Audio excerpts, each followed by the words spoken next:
আরে কি মুশকিল, শাকিলা ভেতরে যেতে তো দেবে নাকি? সবার সামনে দাঁড়িয়ে থাকা খুশি বলে উঠল। ওকে যেতে দিব, আগে টাকা দিন। এরপর টাকা মিটমাট করে আদনান ভেতরে প্রবেশ করলো। নেহার কপালে প্রশান্তিময় পরশ এঁকে দিল। আজ রাত্রি সত্যিই তাদের জন্য খুবই পবিত্র। আদিবা হায়াতের কানের কাছে ফিসফিস করে বলল, জান, আমাদের বিয়ে এরপর, ওকে? তারপর আমরাও নতুন করে বাসর করব। হ্যাঁ, সেই তো, প্রতিদিন বাসর করেও আপনার স্বাদ মিটে না। আরে এমন করছো কেন? আমরাই তো। সময় থেমে থাকে না কারো অপেক্ষায়। একদিন সবাই নিজ নিজ গন্তব্যের পথে পা বাড়ায়। শেষমেশ সবাইকেই নিজস্ব গন্তব্যে পৌঁছে যেতেই হয়, যতই কাছের হোক না কেন। দেখতে দেখতে পেরিয়ে গিয়েছে আরো 9টা দিন। নেহা আর আদনান আবারও আমেরিকা চলে গিয়েছে। সকল আত্মীয় স্বজনরা চলে গেছে নিজ গন্তব্যে। জুন মাসে রোদ যেন তপ্ত ছুরির মতো পুড়ে যায় গায়ের চামড়া। বাতাসও যেন ঘাম ছড়ায়। চারিদিকে কেবল ধোয়া ওঠা ধুলোর রাজত্ব। গরমে হাঁসফাঁস করা মানুষ আর ক্লান্ত বিকেলের চুপচাপ শহর। আকাশ ভেঙে কখন যে নামবে মেঘের দল কে জানে। এক এক দিন রোদে ঝলসায়, পরের দিনই আবার ঝলমলিয়ে বৃষ্টি। ঈদের আগেই অর্ধবার্ষিকী কিছু পরীক্ষা শেষ হবে হায়াতের। আদিবের করা আদেশ, এই গরমে অযথা কলেজে গিয়ে অসুস্থ হওয়া যাবে না তার। তাই সারাদিন বাড়িতেই পড়াশোনা করে হায়াত। বিছানায় শুয়ে শুয়ে পড়ছিল হায়াত। এমন সময় রুমে প্রবেশ করলেন মিসেস অরোরা। হাতে এক গ্লাস শরবত, একগাল হেসে হায়াতের পাশে বসলো। গ্লাসটা হায়াতের দিকে বাড়িয়ে দিল। হায়াতও মুচকি হেসে গ্লাসটা হাতে নিয়ে শরবত খেতে লাগলো। খাওয়া শেষ করে মিসেস অরোরার দিকে গ্লাসটা এগিয়ে দিলেন। বিনিময়ে তিনি বললেন, আম্মু, পড়াশোনা ঠিকঠাক চলছে তো? হ্যাঁ আম্মু, আল্লাহ দিলে ভালোই। আর উনি তো আমাকে সব নোটসগুলো এনেই দেন। আচ্ছা আম্মু, মন দিয়ে পড়ো। মিসেস অরোরা দরজাটা চাপিয়ে দিয়ে রুম থেকে বের হয়ে গেলেন। হায়াত উঠে ঘড়ির দিকে তাকালো। বেলা 11টা। মনে মনে ভাবলো, না, অনেক পড়াশোনা হয়েছে, মাথাটা পুরো ছিমছিম করছে। ধুর, আর পড়বই না বাল। হায়াত উঠে বইটা টেবিলের ওপর রেখে ওয়াশরুমে চলে গেল। মিনিট 10 পরই হায়াতের ফোনটা বেঁচে উঠল। স্ক্রিনে ভেসে উঠল আদিবের ছবি, তাতে লেখা আমার আদি। হায়াত ফোনটা হাতে নিয়ে মুচকি হেসে রিসিভ করলো। আমার জানটা কি করছে? পড়া শেষ করলাম। আপনি কখন আসবেন? কেন জান, ভালো লাগছে না তোমার? বাড়ি আসবেন কখন? আচ্ছা থাকো, আমি আসছি। আদিব গাড়ির চাবিটা হাতে নিয়ে অফিস থেকে বেরিয়ে গেল। ড্রাইভ করতে করতে কিছু একটা মনে হলো আদিবের। গোলাপ গ্রাম কাছে এসে গাড়িটা সাইডে চাপিয়ে রাখলো।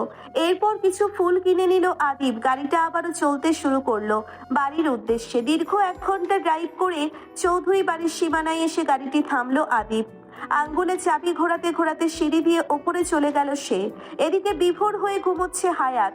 4 হাত পা ছড়িয়ে ছিটিয়ে আছে সারা বিছানা জুড়ে। আদিব রুমে ঢুকতেই হায়াতকে দেখে ঢোক গিলল। নরম স্বরে ডাকতে লাগলো, হায়াতি, ঘুমাচ্ছ? বউ লাজক পাখি। হায়াত পিটপিট করে চোখ খুলল। চোখ কুচকিয়ে আদিবের তাকালো। ডান্স করছিলাম। কিন্তু আমি তো দেখলাম তুমি ঘুমাচ্ছিলে। তাহলে প্রশ্ন করছেন কেন? হ্যাঁ, আমার শান্তির ঘুমটা আপনি এসে খেয়ে ফেললেন। আচ্ছা আসো, আমরা একসাথে ঘুমাবো, কান্না করো না পাখি। হায়াত চোখ ডলতে ডলতে আদিবের পেছনে রাখা ফুলের বুকেটার দিকে তাকালো। অবাক হয়ে আদিবের দিকে তাকালো। আপনি ফুল নিয়ে এসেছেন আমার জন্য? হ্যাঁ, তোমার না খুব পছন্দের? হ্যাঁ, অনেক পছন্দের। এই বলেই হায়াত আদিবের গালে চুমু খেলো। আকস্মিক ঘটনায় আদিব হা হয়ে গেল। আর হায়াত লজ্জায় লাল, নীল ও গু কালার হয়ে গেল। চোখ নামিয়ে ফুলগুলো বুকে আঁকড়িয়ে ধরলো। চুলগুলোতে হাত চালাতে চালাতে হায়াতের দিকে তাকিয়ে মুচকি হাসলো আদিব। ঠোঁট কামড়ে ধরে বলল, বউজান, আরেকটা হাম্মি দাও, তাহলে আরেকটা সারপ্রাইজ দিব। হুম। আরে লজ্জার কিছু নেই, দাও না। না, আমার লজ্জা করছে। আসো, লজ্জা ভেঙে দেই। আদিব আস্তে আস্তে হায়াতের কাছে আসতে লাগলো। আর হায়াত পেছনে যেতে লাগলো। হালকা ঝুঁকে পড়লো হায়াতের দিকে। হায়াত মিটিমিটি হেসে পরম আবেশে চোখ বন্ধ করে নিল। আস্তে করে হায়াতের ওষ্ঠ নিজের ওষ্ঠ পুড়ে নিল। মিনিট 5 পর আদিব পেছন থেকে একটা বড় চকলেট বক্স হায়াতের সামনে আনলো। হায়াত চোখ খুলতেই একটা বড় বক্স দেখতে পেল, যেটার ওপরে ফিরেরো রোচের চকলেট লেখা। হায়াত একটু অবাক স্বরে বলল, এটা কি কোনো নতুন চকলেট? আমি তো সবসময় ডেয়ারি মিল্ক চকলেট খাই। আচ্ছা আমি তোমাকে এসে বোঝাচ্ছি, আগে গোসল করে আসি যান। আচ্ছা। আদিব ওয়াশরুমে যেতেই হায়াত চকলেটের বক্সটা খুলতে শুরু করলো। হায়াতের হাতে সোনালি মোড়কের চকলেট। আস্তে আস্তে খোসা খুলে ফেললো। প্রথম কামড়েই স্ক্রিপ্ট শব্দ। ওয়েফারের ফাঁক দিয়ে হ্যাজেলনাটের গন্ধ ছড়িয়ে পড়ছে, ভেতরের মসৃণ চকলেট মুখে গলে যাচ্ছে। চোখ আধো বুঝে হায়াত সেই স্বাদ উপভোগ করছে, যেন দুনিয়ার আর কিছুই এখন গুরুত্বপূর্ণ নয়। পরপর 9টি চকলেট এক নিমেষেই খেয়ে ফেললো হায়াত। পেটটা হালকা মোচড় দিয়ে উঠল হায়াতের। বিছানায় থেকে উঠে এক লাফে ডিভানে গিয়ে বসলো। আরো 3টে চকলেট খেতেই হায়াতের মাথা ঝাঁকুনি দিয়ে উঠল। কিছুক্ষণ চোখ টিপ টিপ করে হায়াত জুড়ে জুড়ে হাসতে লাগলো। তর্জনী আঙ্গুল দিয়ে নাকটা ডলে উঠে দাঁড়ালো সে।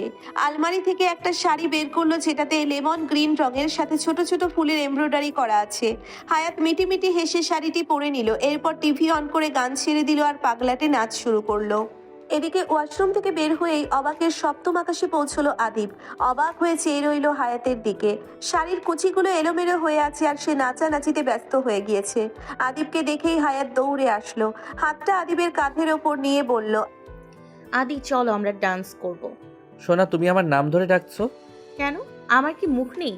আমি কি তোমাকে ডাকতে পারি না? হ্যাঁ, আদিব ভ্রুকুচকে তাকালো হায়াতের দিকে। জান, তুমি কি চকলেট খেয়েছো? কয়টা খেয়েছো জান? হায়াত কিছুটা ঠোঁট ফুলিয়ে বলল, শ্, কোনো কথা না আদি, আমরা এখন চিকেন আউটলেট খাবো, চলো চলো। হো হো করে হেসে দিল আদিব। হায়াত গাল হাতে রেখে কপালে পরশ এঁকে দিয়ে বলল, ওটা আউটলেট না জান, কাটলেট। চুপ, আমি যেটা বলবো সেটাই ঠিক, তুমি কথা বলবে না একদম। আচ্ছা চলেন মহারানী, আজ আপনাকে খাবো আর চিকেন কাটলেট বানানো শিখবো। আপনাকে শেখাবো না, আপনি একাই সব খেয়ে ফেলবেন তারপর। আচ্ছা তুমি বানাও তাহলে। না, চলুন ছাদে যাব, আমাকে পিক দিবি আদি। আল্লাহ, কি দিন আসলো, বউ আমার নাম ধরে ডাকছে। বেশি কথা বলিস কেন? আমি চকলেট খাবো আর পিক তুলবো, চল। আদিব 7-5 না ভেবে হায়াতকে পাঁজা কোলে তুলে ছাদের দিকে রওনা হলো। ছাদে এসেই হায়াত রেলিংয়ের ওপর উঠে বসে পড়লো। আদিব একটু ভয়ার্ত চেহারা নিয়ে হায়াতকে ডাকলো, বউ পড়ে যাবে তো, নিচে নামো প্লিজ। আমি মরে গেলে তোমার কি? কি মাইট দিব, নিচে আসো, পিক তুলে দিব, দোলনায় আসো। তুই আমাকে মারবি? আমি মরেই যাব। হায়াত রেলিংয়ের ওপর দাঁড়িয়ে গেল। আদিব দৌড়ে গিয়ে হায়াতকে কোলে তুলে নিল। পরম আবেশে চুমু খেলো রাজুক পাখির কপালে। আর হায়াত পা ছোড়াছুড়ি করতে শুরু করলো। নামাও আমাকে, নামাও বলছি। আমি আর দুষ্টুমি করব না আদি, নামাও আমাকে। এত মিষ্টি করে ডাকলে আমি কিভাবে ঠিক থাকবো জান? আগে জানলে অনেক আগেই এই চকলেট এনে দিতাম তোমাকে। উফ, আমার ঢঙের রানী আজ শাড়ি পরছে। না না না, তুমি ঢং করতে জানোই না। হায়াতকে কিছু পিক তুলে দিল আদিব। হায়াত আস্তে আস্তে আদিবের কাছে এসে থামলো। একটু উঁচু হয়ে আদিবের ওষ্ঠে নিজের ওষ্ঠ পুড়ে দিল। আদিব মনে মনে হেসে হায়াতের তালে তাল মিলাতে থাকলো। আস্তে করে কোলে তুলে নিল। দোলনায় বসে পরম আবেশে শাড়ির ভেতর দিয়ে কোমরে হাত চালাতে থাকলো। হায়াত চুপচাপ অধরের স্বাদ নিচ্ছে। এরপরে শুরু হলো ঝুম বৃষ্টি। হায়াত আদিবের চুলগুলোতে হাত চালাতে লাগলো। আদিব আশেপাশে তাকিয়ে দেখলো নাই, কেউ নেই আপাতত। হায়াতকে কোলে নিয়ে সারা ছাদে ঘুরতে লাগলো আর হায়াত তা উপভোগ করতে লাগলো। একটা সময় পাগলের মতো চুমু খেতে লাগলো আদিব, যাকে বলে পাগল প্রায় অবস্থা। ঠান্ডায় হায়াতের ওষ্ঠ কাঁপতে শুরু করলো। আদিব যেন আরো উন্মাদ হয়ে গেল। শাড়ির আঁচলটা বুকে থেকে ফেলে গলা জুড়ে অধর ছুঁয়ে দিতে লাগলো। হায়াত পরম আবেশে আদিবের চুলগুলো খামচে ধরলো। আদিবের হাত আপনা আপনি চলে গেল হায়াতের উড়ুতে। বৃষ্টির গতি বেরোতে শুরু করলো। আদিব হায়াতকে নিয়ে চিলে কোঠায় ঢুকে পড়লো। সেখানে ছোট্ট একটা বিছানা আছে। হায়াতের শরীর বরফের মতো ঠান্ডা হয়ে গিয়েছে। আদিব হায়াতের শাড়িটা খুলে ফেললো। হায়াতের ঘুমের ভাব আছে। আদিব দুষ্টু হেসে বলল, জান, এখন ঘুমিয়ে পড়লে চলবে না, আর একটু ওয়েট করুন। কে শোনে কার কথা? হায়াত এদিকে ঘুমে টলে পড়ছে। হায়াতের পরনের কাপড় খুলে ফ্লোরে রাখলো। এরপর কাঁথাটা মুড়িয়ে হায়াতকে কোলে নিয়ে সিঁড়ি দিয়ে নিচে রুমে প্রবেশ করলো আদিব। হায়াতকে বুকের ওপর নিয়ে শুয়ে আছে আদিব, আর হায়াত আদিবের বুকে কলম দিয়ে দাগাদাগি করছে। হতবাক হয়ে চেয়ে আছে বেচারা আদিব। লাইক সিরিয়াসলি, এখানেই দাগ দিতে হবে বউ? আরো অনেক জায়গা আছে, সেখানে ফুল আর্ট করো। এখানে সুন্দর হবে। চুপ করে থাকুন, না হলে গু কালার হয়ে যাবে। এই একটু আগে না তোমার রোমান্টিক মোড ছিল, আর রুমে আসতে তুমি বাচ্চামো করছো। কথা বলবি না আদি। আদিব হায়াতকে ওপর থেকে এক হাত দিয়ে নিচে নামিয়ে তার উপর উঠে বসলো। দুষ্টুমি ভরা চোখে হায়াতকে বলল, আমি কিন্তু চকলেট ছাড়াই অনেক কিছু করতে পারবো, দেখবে? আদি, আমি তোমাকে কাছে চাই, খুব কাছে। ওকে ফাইন জান, আজ তোমাকে অন্যভাবে কাছে টানবো। তুমি কি রেডি জান? স্যার। আদিব একটা চকলেটের কিছু অংশ হায়াতের গালে ভরিয়ে দিল আর তার রসনা দিয়ে পরম আবেশে লেহন করতে লাগলো। হায়াত কেঁপে উঠলো, একটু নাকের দিকে সেটাও খেতে লাগলো। এভাবে হায়াতের পুরো শরীর জুড়ে চকলেট ভরিয়ে আদিব খেতে লাগলো। হায়াত আস্তে আস্তে বেসামাল হয়ে গেল। আদিবের অধরে কিছু চকলেট দিয়ে নিজেও লেহন করতে লাগলো। আস্তে আস্তে হায়াতের উদরে মুখ ডুবিয়ে দিল আদিব আর তা আরো নিচের দিকে স্পর্শ করতে লাগলো। চকলেট দিয়ে সারা শরীর মেখে দিল আদিব, পরম যত্নে খেতে লাগলো তা। হায়াতের নিঃশ্বাস আছড়ে পড়ছে আদিবের বুকে। শক্ত করে জড়িয়ে ধরলো আদিব তার লাজুক পাখিকে। সারা শরীর জুড়ে অধর ছুঁয়ে দিতে লাগলো হায়াত। আদিব আস্তে ধীরে হায়াতকে নিজের ওপরে বসিয়ে দিল। আদিব হায়াতের হাত ওড়না দিয়ে বেঁধে নিল। হাঁসফাঁস করতে লাগলো হায়াত। আদিব মুচকি হেসে হায়াতের সর্বাঙ্গে কোল্ড কফি ঢেলে দিল। আস্তে আস্তে রসনা দিয়ে লেহন করতে লাগলো। খানিক সময় পরপরই হায়াত কেঁপে কেঁপে উঠল।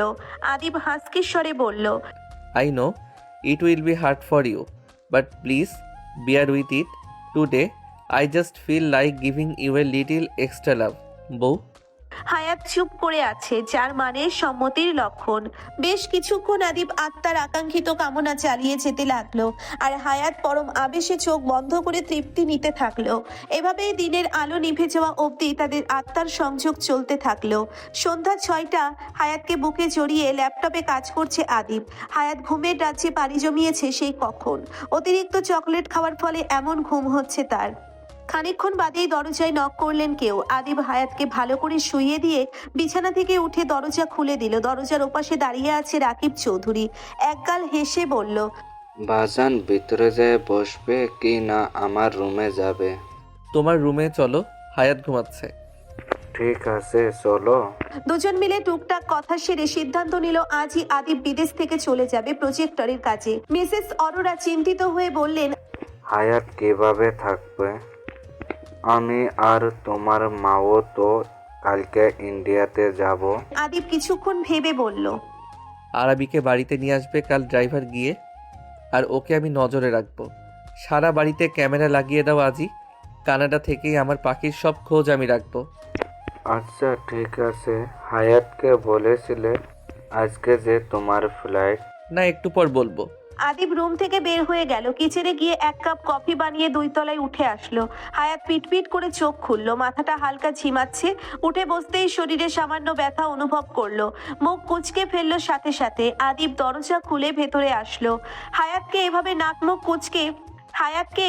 মুখ কুঁচকে বসে থাকতে দেখে হেসে ফেললো আদিব। বউ, খারাপ লাগছে নাকি অনেক? একটু ব্যথা করছে। ঔষধ খেয়েছো তো? একটু পরই ব্যথা কমে যাবে, কেমন? হায়াতকে বুকে জড়িয়ে স্মিত হাসলো আদিব। জান, আমি তোমার কি হই? কেন হাজবেন্ড? না, তুমি 3 দিন আমাকে তোমার পছন্দের নামে ডেকেছো, আর আজ থেকে তাই বলেই ডাকবে। 3 দিন পছন্দের নাম কি সব বলছেন? আমার মাথায় তো কিছুই ঢুকছে না। তুমি আজ আমাকে আদি বলে ডেকেছো, আর জ্বরের ঘরেও তাই বলেই ডাকো।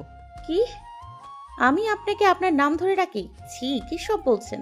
আচ্ছা বাদ দাও, আমাকে সব গুছিয়ে দাও তো লাগে যে। মানে কোথায় যাবেন আপনি? বউজান, 6 মাস একটু কষ্ট করে থাকুন, আমি কানাডা চলে যাব প্রজেক্টের কাজে। হায়াত উঠে বসে পড়লো। কি বলছেন? মজা করছেন তাই না? আমি কি মজা করার মানুষ? কবে যাবেন? আজই। প্লিজ রাগ করবে না জান। সরুন সামনে থেকে, আমি বাবার বাড়ি চলে যাব। হায়াত উঠে আলমারি থেকে জামা কাপড় বের করতে লাগলো। আদিব এসে হায়াতের হাত ধরে থামিয়ে ফেললো। জোরে এক ধমক দিয়ে বলল, ছাগলের মতো কাহিনী করছো কেন? কাজ শেষ হলেই তো চলে আসবো নাকি? ভালোবাসবে না। আমাকে ছেড়ে আপনি চলে গেলে আমি থাকবো কি করে? জান, আমি খুব শীঘ্রই আসবো, সত্যি বলছি। সরুন। আদিবকে জোরে ধাক্কা দিল হায়াত, কিন্তু আদিব একটু নড়লও না। হায়াত ব্যাগে কিছু জামা ভরে বোরখা পরতে লাগলো। আদিব হায়াতকে থামানোর চেষ্টা করছে, কিন্তু হায়াতের রাগ আরো দ্বিগুণ বাড়ছে। সরুন বলছি। আপনিও চলে যান, আমিও চলে যাচ্ছি। না, কোথাও যাবে না। কেন যাব না? ও, বুঝতে পেরেছি। আপনার তো আবার আমার দেহের প্রয়োজন। হ্যাঁ? ঠাস করে আদিব সজোরে চড় মারলো হায়াতকে। হায়াতের চোখ টলমলো করছে পানিতে। কাপা কাপা গলায় বলল, আমাকে মারলেন? আমি কি ভুল বলেছি? আদিব রাগে চিৎকার করে উঠল। হায়াতের গলা চেপে ধরলো। তোর ফাঁকের দেহ সর তুই, হারামি। কি মনে করিস নিজেকে? তোকে না ছুঁয়ে আমি থাকতে পারবো না? লাগছে। যা সর সামনে থেকে। আমার ত্রিসীমানাও যাতে তোকে না দেখি। হায়াতকে জোরে ধাক্কা দিল আদিব। হায়াত মেঝেতে ছিটকে পড়ে গেল। ব্যথায় রাগে রুম থেকে বের হলো হায়াত। সিঁড়ি দিয়ে নামতে নামতে চোখের পানি মুছতে লাগলো। হেঁচকি তুলে কান্না করছে হায়াত। জোরে জোরে চিৎকার করে উঠল হায়াত। কি ভাবে কি নিজেকে? ওকে ফাইন, আমিও আর আপনার সামনে যাব না। সদর দরজা খুলে বাড়ি থেকে বের হলো হায়াত। এখন কয়টা বাজে? এই 8:25। হালকা ঝিরিঝিরি বৃষ্টি পড়ছে সারা শহর জুড়ে। রাস্তায় দু একটা রিক্সা ছাড়া আর কিছুই নেই। হায়াত হালকা ভিজে গিয়েছে, পরনে সাদা 3 পিস, যা হালকা ভিজে গায়ের মৃদু ভাঁজ বোঝা যাচ্ছে। কলেজ রোডের কাছে এসে বেঞ্চের উপর বসে মুখ বুজে কান্না করতে করতে মনে মনে আওড়ালো, আর যাব না আমি। কি ভেবেছে নিজেকে? ওনারই রাগ আছে, আমি তো আর মানুষ না, আমি মুখ দিয়ে কিছু বলতে পারবো না। যান গা আপনি, আর লাগবে না আপনাকে, চলে যান। এদিকে রাগে ফুসতে ফুসতে সজোরে দেওয়ালে ঘুষি দিল আদিব। হাত কেটে কিঞ্চিত রক্ত বের হতে লাগলো। মিনিট 5 পরেই মনে পড়লো হায়াতের কথা। দৌড়ে রুম থেকে বের হলো। ড্রয়িং রুমে খাবার বাড়ছিলেন মিসেস অরোরা। আদিবকে এভাবে ছুটে আসতে দেখে চিন্তিত হয়ে জিজ্ঞেস করলেন, কি হয়েছে? এভাবে ছুটে আসলে যে? আম্মু হায়াতকে দেখেছো? হায়াত রুম থেকে বের হয়েছে কিছুক্ষণ হলো। না, দেখলাম না তো। আদিব ব্যাপারটা বুঝতে পেরে কপাল স্লাইড করে বাড়ি থেকে বের হয়ে গেল। মনে মনে নানান কথা ভাবতে লাগলো সে। হায়াত বেঞ্চের কোণে মুখ গুজে বসেছিল। অশ্রুর টুকরোগুলো তার হাতের পিঠ ভিজিয়ে দিচ্ছিল, আর ঠান্ডা বাতাসে নিঃশ্বাস হয়ে বেরোচ্ছিল দীর্ঘশ্বাস। বৃষ্টি থেমেছে বেশ কিছুক্ষণ হলো। হঠাৎই অন্ধকারের গলিপথ থেকে কয়েকটা ছেলে এগিয়ে এলো। একজন ছেলে হায়াতের দিকে তাকিয়ে বিকৃত হাসি দিল। একজন মোটা ছেলে হাতে তালি দিয়ে বলল, ভাই মালডারে দেখ কি সুন্দর মাইরি।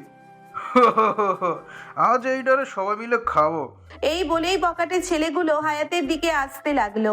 হায়াত পেছাতে শুরু করলো।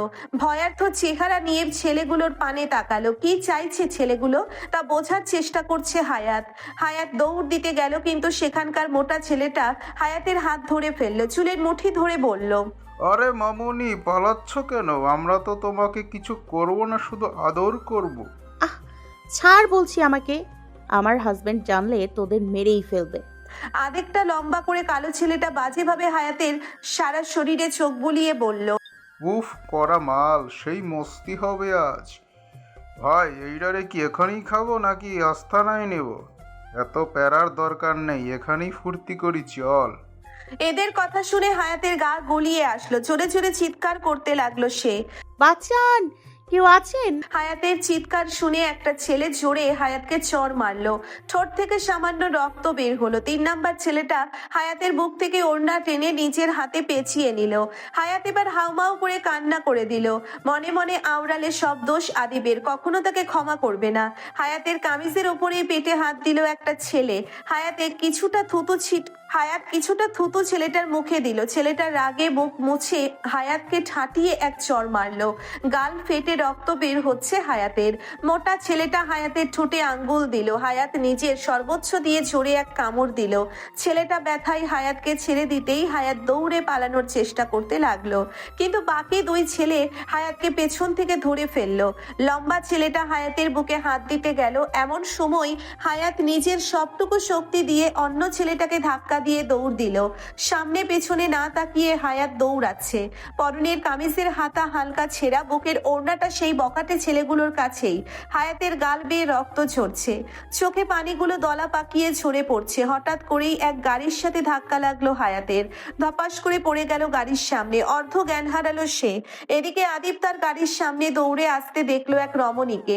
গাড়ি থামাতে থামাতেই মেয়েটা গাড়ির সাথে ধাক্কা খেলো। গাড়ি থেকে নেমে হায়াতকে দেখে চিৎকার করে উঠলো আদিব। দৌড়ে হায়াতকে বুকে জড়িয়ে ধরলো আদিব। হায়াতের এই অবস্থা দেখে কিছুটা ভয় পেয়ে গেল আদিব। কি হয়েছে জান? এই পাখি কি হয়েছে? কথা বলো তো, তোমার এই অবস্থা কেন জান? হায়াত এখনো আধো আধো করে চেয়ে আছে দূরে দৌড়ে আসা ছেলেগুলোর পানে। নিজের কাপা কাপা তর্জনী আঙ্গুল দিয়ে দেখিয়ে কাপা গলায় বলল, ওরা আমাকে শেষ করে দেবে। বলেই সম্পূর্ণ জ্ঞান হারালো হায়াত। নিস্তেজ হয়ে গেল সে। আদিব হায়াতের দেখানোর দিকে তাকিয়ে রইল। হ্যাঁ, কিছু ছেলে এদিকেই আসছে। একটা ছেলের হাতে হায়াতের ওড়না পেঁচানো। আদিব হায়াতকে কোলে তুলে গাড়িতে শুইয়ে দিল। একের পর গাড়ির ডিকি থেকে একটা মাঝারি সাইজের রড বের করে আনলো। ছেলেগুলো আদিবকে দেখে বলল, একটা মালকে পালাতে দেখেছেন? আদিব সজোরে ছেলেটার অন্ডকোষ বরাবর ঘুষি দিল। আদিব রাগে গলা ফাটিয়ে চিৎকার দিল। শোরে বাচ্চা, আমার ওয়াইফের গায়ে হাত দিয়েছিস? জোরে জোরে ঘুষি দিল তিনটে ছেলেকে। ছেলেগুলো যেন আদিবকে বাঘের মতো ভয় পেতে শুরু করলো। রডটা এনে ওড়না পেঁচানো ছেলেটার হাতে মারলো। ছেলেটা ব্যথায় ছটফট করতে লাগলো। আদিব বাঁকা হাসলো। একটু পর পুলিশ এসে ছেলেগুলোকে নিয়ে গেল। এদিকে হায়াত নিস্তেজ হয়ে গাড়িতে পড়ে আছে। আদিব গিয়ে হায়াতকে কোলে বসালো। বোতল থেকে পানি দিয়ে মুখে ছিটিয়ে দিল। জান, চোখ খুলো। সরি জান, আর কখনো তোমাকে কষ্ট দেব না। চোখ খুলো প্লিজ। হায়াত আস্তে আস্তে চোখ খুলল। মাথায় হাত রেখে আদিবের দিকে তাকালো। সঙ্গে সঙ্গে ঠোঁট ভেঙে কান্না করে দিল হায়াত। আদিব আরেকটু শক্ত করে বুকের মাঝে চেপে ধরলো হায়াতকে। অধরে নিজের অধর মিশিয়ে রাখলো বেশ কিছুক্ষণ। হায়াতের হেঁচকে কিছুটা থেমেছে। নাক টেনে মুখ ফিরিয়ে গাড়ির সাইডে গিয়ে বসলো। আদিব ব্যাপারটা আন্দাজ করতে পেরে ধমক দিল হায়াতকে। হায়াত আবারও কান্না করে দিল। আপনি খালি আমাকে বকা দেন, একটু ভালোবাসেন না? আমাকে ওই ছেলেগুলো নিয়ে গেলেই ভালো হতো। এইবার হায়াত গাড়ির দরজা খুলে বের হতে চাইলো, কিন্তু আদিব ততক্ষণে হায়াতকে নিজের বাহুতে চেপে ধরলো। গলায় মুখ ডুবিয়ে দিল আদিব। পরম আবেশে চোখ বন্ধ করে ফেললো হায়াত। জান সরি, আর বকবো না। এবার থেকে খালি মারবো তোমাকে, কেমন? আপনি খারাপ, খুব খারাপ আপনি মাস্টার মশাই। আপনি আমাকে একটুও ভালোবাসেন না। আচ্ছা, এরপর আরো বেশি করে ভালোবাসবো, কেমন? দরকার নেই, আপনি কানাডা চলে যান। ওখানে বিয়ে করে বউ বাচ্চা নিয়ে সুখে থাকেন। না, দরকার নেই। আমার হায়াতি আছে তো, আর কাউকে আমার দরকার নেই। প্লিজ আর রাগ করে না, আমি কাল যাব। আজ যাব না, আমি সত্যি বলছি। না গেলে হয় না? হুশ, কোনো কথা না। আগে চলো, তোমার গালে রক্ত জমে গিয়েছে, বাড়ি গিয়ে ট্রিটমেন্ট করতে হবে। করতে হবে। ওই ছেলেগুলো আমাকে নিয়ে গেলেই ভালো হতো। আপনি দেরি করে এসছেন। ওদের পুলিশ নিয়ে গেছে পাখি, আর ভয় নেই। হায়াতকে বুকে জড়িয়ে এক হাত দিয়ে ড্রাইভ করছে আদিব। মনে মনে আল্লাহর কাছে হাজার শুকরিয়া আদায় করলো হায়াতের সাথে বাজে কিছু হয়নি বলে। আর হায়াত পরিকল্পনা আটছে কিভাবে আদিবের কানাডা যাওয়া বন্ধ করা যায়। গাড়িটা চালিয়ে গেটের সামনে আসলো আদিব। হায়াত ঘুমো ঘুমো চোখে তাকালো আদিবের দিকে। আদিব মুচকি হেসে আলতো করে পরশ এঁকে দিল হায়াতের গালে। হায়াত সামান্য হেসে গাড়ি থেকে নামলো। ড্রয়িং রুমে বসে আছে মিসেস অরোরা এবং রাকিব চৌধুরী। হায়াতকে দেখেই মিসেস অরোরা এগিয়ে আসলেন। জড়িয়ে ধরে কান্না মিশ্রিত কণ্ঠে বলল, মারে, আর ভুলেও রাগ করে চলে যাওয়ার কথা বলবি না। আম্মু, আমার কোনো দোষ নেই, উনি আমাকে চলে যেতে বলেছে। মিসেস অরোরা হায়াতের গালে হাত রেখে, আমার ছেলেটা তোকে খুব ভালোবাসে। ওর রাগের মাঝেও তোর জন্য অনেক ভালোবাসা লুকিয়ে আছে, বুঝলি? রাকিব চৌধুরীও হায়াতকে কিছুক্ষণ বোঝালেন আদিবের প্রজেক্টের কাজে কানাডা যাওয়া কতটা ইম্পর্টেন্ট। হায়াত মাথা নাড়িয়ে রুমে চলে গেল। এমন সময় দরজা খুলে ড্রয়িং রুমে প্রবেশ করলো আদিব। রাকিব চৌধুরী কড়া গলায় বললেন, হায়াতকে তুমি বাড়ি ছেড়ে চলে যেতে বলেছিলে কোন সাহসে?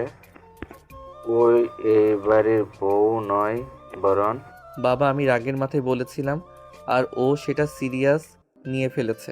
মিসেস অরোরা আদিবের কান মলে দিয়ে বলল, আদিব, তুই কখনো আমার মেয়েকে চলে যেতে বলবি না। আচ্ছা মা, কানটা ছাড়ো, ব্যথা লাগছে। ওরও হয়েছে, ওর ফ্লাইট 12টায়। এখন ছাড়ো, খাবার দাও। হ্যাঁ, খাবার নিয়ে যা তোর আর হায়াতের। এদিকে হায়াত আদিবের জন্য বেছে বেছে টি শার্ট, শার্ট, প্যান্ট সব ভাঁজ করে লাগেজে রাখছে। আদিব হেসে হায়াতকে সব গুছিয়ে রাখতে দেখে প্রশান্তি পেল। গলা খাকারি দিয়ে বলল, ম্যাডাম সব গুছিয়ে দিচ্ছেন। আর কি কি লাগবে বলুন, আমি গুছিয়ে দিচ্ছি। আর কিচ্ছু লাগবে না পাখি, এখন আপনাকে লাগবে, খুব কাছে চাই। আদিব আলতো হাতে হায়াতের উদরে হাত রাখলো। হায়াত তখনই চোখ বন্ধ করে আদিবকে থামিয়ে দিল। কি হলো জান? বাথরুম থেকে আসি। চলো, আমিও যাব। ছ্যা, লজ্জাশরম বলতে কিচ্ছু নেই আপনার। ধুর, বউয়ের সাথে আবার কিসের লজ্জা? হয়েছে, সরুন, আমার লাগামহীন পুরুষ। হায়াত আসতেই আদিব তাকে কোলে নিয়ে লাইট অফ করে দিল। হায়াত একটু ঘাবড়িয়ে গেল। এ কি, লাইট অফ করলেন কেন? আর 1 ঘন্টা পরেই তো আপনার যেতে হবে। এর জন্যই বউকে শেষবারের মতো আদর করছি। হায়াত ডুকরে কেঁদে ওঠে। আপনি চলে গেলে আমি কিভাবে নিজেকে সামলাবো? আমারে পড়লে মনে, তুমিও কাইন্দ গোপনে। সুখে থেকো প্রাণের প্রিয়, আমার ভালোবাসা নিও। বেশ কিছুক্ষণ হায়াতকে শক্ত করে জড়িয়ে ধরে রাখলো সে, যেন ছেড়ে দিলেই কোথাও হারিয়ে যাবে। হায়াতের কান্নার বেগ বাড়তে শুরু করলো। লাজুক পাখির সারা মুখে পরশ এঁকে দিতে লাগলো আদিব। চোখ মুছে দিয়ে বলল, সত্যি? পাখি। রাত 11টা। সবাই জড়ো হয়েছে আদিবের ঘরে। আর ঘন্টাখানেক পরই তার ফ্লাইট। একটু আগেই আদিবের চাচি চাচ্চুরা এসেছে। মিনহাসা আর নূপুর প্রাণপণ চেষ্টা করছে হায়াতের কান্না থামাতে। আর রাকিব চৌধুরী ধৈর্য ধরে ছেলেকে সব বুঝিয়ে বলছে। আর চাচা আরিফ চৌধুরী সম্মতি জানাচ্ছে। মিসেস অরোরা ইশারায় সকলকে রুম থেকে বাইরে যেতে, কেননা হায়াত আর আদিবকে আলাদাভাবে কিছু সময় কাটাতে দেওয়া উচিত। সকলে বেরিয়ে যেতেই আদিব দরজা লাগিয়ে দিল। হায়াত তখনও মুখ বুজে কান্না করছে। আদিব হায়াতের পাশে বসলো। আদিবের বুকে ঠাঁই পেয়ে হায়াত আরো জোরে জোরে কান্না করছে। আদিব আস্তে করে হায়াতের অধরে নিজের অধর পুড়ে নিল। দুজনেই সমান রেসপন্স করতে লাগলো। হায়াতের হেঁচকে কিছুটা কমে এসেছে। দুই হাত দিয়ে লাজুক পাখির মুখ ধরলো। হায়াতের দিকে তাকিয়ে আদিবের কলিজা ছ্যাদ করে উঠলো। বুকের বাপাসটা কেমন যেন করে উঠলো। হায়াতের চোখ ফুলে গিয়েছে আর নাক গাল লাল হয়ে গিয়েছে কান্না করে। আদিব কাপা গলায় বলল, পাখি, এত কান্না করলে আমি কিভাবে থাকবো বলো তো? আপনি আমাকে কতখানি ভালোবাসেন? আমি তোমায় ভালোবাসি লবণের মতো। যেমন লবণ ছাড়া কোনো রান্নায় স্বাদ আসে না, ঠিক তেমনি তোমাকে ছাড়া আমার জীবনে নেই কোনো আস্বাদ, নেই কোনো পূর্ণতা। খুব ভালোবাসি, অনেকগুলো ভালোবাসি। সবটুকু আপনাকেই বাসি ভালো। আমিও জান। এখন কান্না থামাও, আমাকে অনেকগুলো হাম্মি দাও তো। কোথায়?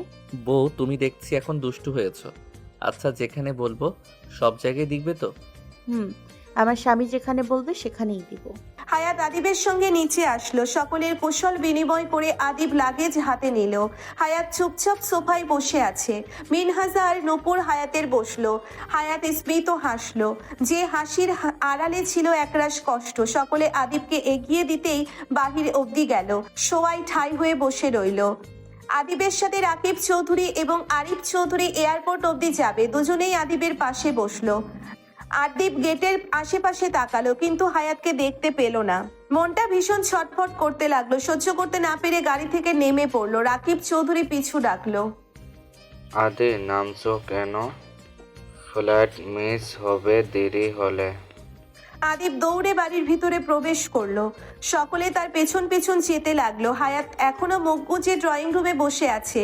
আদিবকে এভাবে ছুটে আসতে দেখে দাঁড়িয়ে গেল। সে এক দৌড়ে এসে তার লাজুক পাখিকে কোলে তুলে সারা মুখে চুমু দিতে লাগলো। আদিবের চাচি এদের ভালোবাসা দেখে চোখ মুছলেন। সকলের চোখের কোণে জল। হোক না 6 মাসের দূরত্ব, কিন্তু যে যাকে ভালোবাসে সেই একমাত্র জানে 6 মাস তার কাছে 6 বছরের সমতুল্য। হায়াত পরম যত্নে আদিবের চোখ মুছে দিল। কাপা গলায় বলল, দেরি হয়ে যাচ্ছে তো, যাচ্ছেন না কেন? খুব মিস করবো তোমাকে পাখি, খুব। হায়াত একটু কড়া গলায় বলল, এত নাটক করলে বিজনেসের ক্ষতি হবে। আপনি কি চান আপনার জন্য চৌধুরী ইন্ডাস্ট্রির বদনাম হোক? না। তাহলে যান, আমি আর কাঁদবো না। কান্না আসলেও গোপনে কাঁদবো। আপনার সামনে আর দুর্বল হব না। লাভ ইউ লাজুক পাখি। লাভ ইউ টু জান। হায়াত আর আদিবের পবিত্র ভালোবাসার সাক্ষী উপস্থিত সকলেই হলো। সত্যিই আল্লাহ তাআলা স্বামী স্ত্রীর মধ্যে কতই না মহব্বত তৈরি করে দেন। গাড়িটি চলতে শুরু করলো। আদিব হায়াতের দিকে তাকিয়ে রইল। আর হায়াতও যত দূর অবধি কালো গাড়িটি দেখা গেল গেটের সামনে দাঁড়িয়ে রইল। নূপুর মিষ্টি করে হেসে হায়াতকে ধরে নিয়ে আসলো। আদিবের করা আদেশ সকলের যতই কাজ থাকুক না কেন, হায়াতকে একা রেখে এই বাড়ি থেকে এক চুলো কেউ নড়তে পারবে না। তাই মিনহাসা, নূপুর, চাচা চাচি সকলেই চৌধুরী বাড়িতেই থাকবে। রুমে এসে হাউমাউ করে কাঁদতে লাগলো হায়াত। যে মানুষটাকে ছাড়া এক সেকেন্ডও দূরে থাকে না, আজ থেকে 6 মাস অথবা 1 বছর তাকে ছাড়াই একা থাকবে। মাথা প্রচুর ভারী লাগছে হায়াতের। গোসল করলে হালকা লাগবে। ঝর্ণা ছেড়ে তার নিচে বসে পড়লো। শরীরটা বেশ গরম হয়ে যাচ্ছে, মনে হলো জ্বর এসে পড়বে। এদিকে আদি প্লেনের সিটে বসে আছে, একটু পরে ছাড়বে। মনে মনে ভাবছে হায়াতকে নিয়ে হাজারো কথা। কিছু একটা ভেবে ফোনটা হাতে নিল। হায়াতকে সব জায়গায় আজকে সন্ধ্যার পর আর লাইনে দেখাচ্ছে না। 7-5 না ভেবে একটা কল করলো, কিন্তু রিং হওয়ার পরও ধরলো না। হায়াত রুমে আসলো ভেজা শরীরেই। হঠাৎই ফোনের স্ক্রিনে জলজল করছে আদিবের নাম্বার। 1 মিনিট আগে কল করেছিল। হায়াত তাড়াতাড়ি জামা চেঞ্জ করে ফোনটা হাতে নিল। মেসেঞ্জারে ঢুকে আদিবকে কল দিল। হ্যাঁ, কল করেছিলেন। তোমার গলা এমন শোনাচ্ছে কেন বউ? এমনি কান্না করছিলাম না, তাই গলা বসে গিয়েছে। একটা ওষুধ খেয়ে নাও, না হলে জ্বর আসবে। আচ্ছা, আপনি পৌঁছে আমাকে জানাবেন। আর আমি অপেক্ষা করব। চর দেব, চুপচাপ ঘুমাবা, কোনো রাত জাগা নেই, ওকে? আমি এসে যেন দেখি না চোখের নিচে কালো দাগ পড়েছে।